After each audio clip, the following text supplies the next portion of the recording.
I didn't know where I was. I'm in the middle of nowhere. um, but what I can say about, and now I'm not talking about the Muslim areas. I will go there later on and I will give a report from that one, of course. But the Philippines is a mixture of religious, languages, tribes, cultures. But what we're here is family, right? And so if, like in Lapuan, many of the people there, they mix some Catholic religious concepts, but basically they are animists.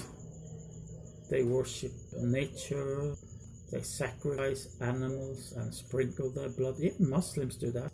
When I bought my boat from a Muslim boat builder, he asked if he could sacrifice. What is the point? Yeah, that is for blessing the boat.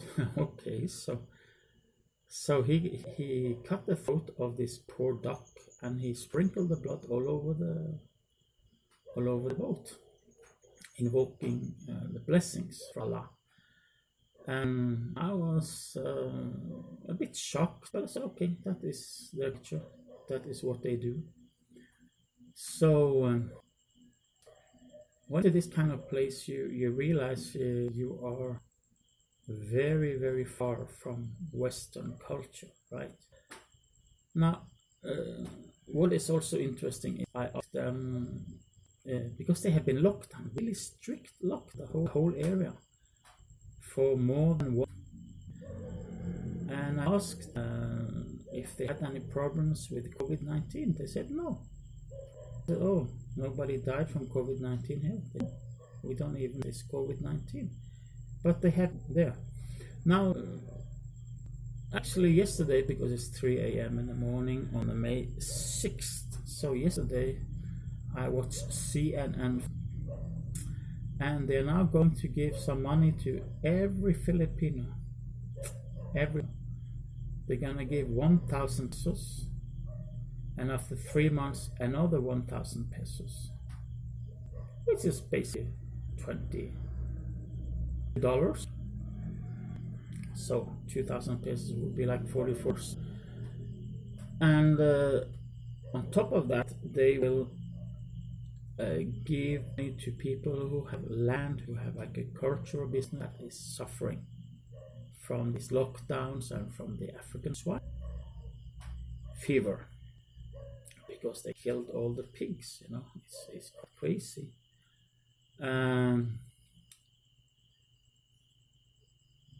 But the thing is, these people, they have their own culture, and when we went there, not this time, but the other time, maybe a couple of weeks ago, one of the older members of my wife's family, she died. She was probably 85 years old, and she died. And so many people came to her burial. Here in the Philippines, the burial is a very serious thing. I was before, when I lived in Lapuan, permanently, our neighbor, she came from all the place. For 1 week, this time, there were so many people gathered there and eating. They didn't wear masks. Only if there was a police in the area, they would put a mask on, because you don't want to be fined. And there is a curfew there at 9 p.m., right? So you're not allowed to stay outside after 9 p.m. But when this funeral was going on, it was like an explosion of young people.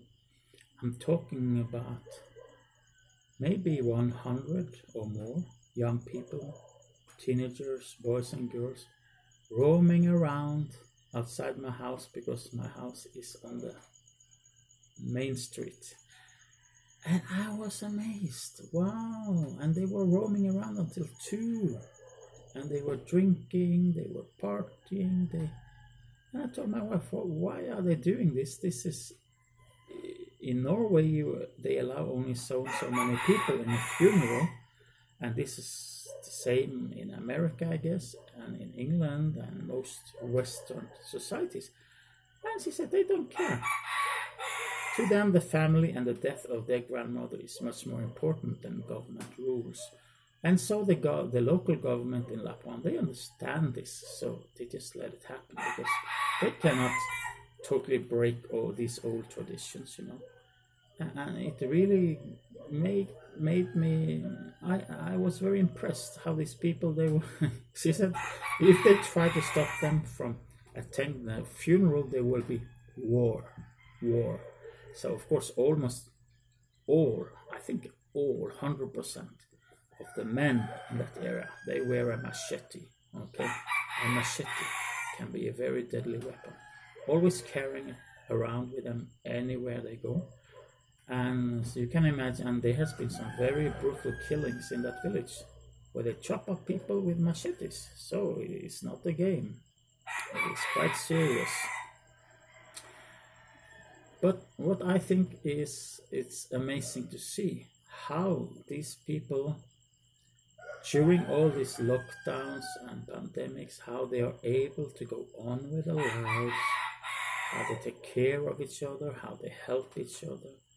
And it's just fantastic. So I just want to say, kids, you can come and stare into my room and look at this foreigner without me being angry next time. Okay?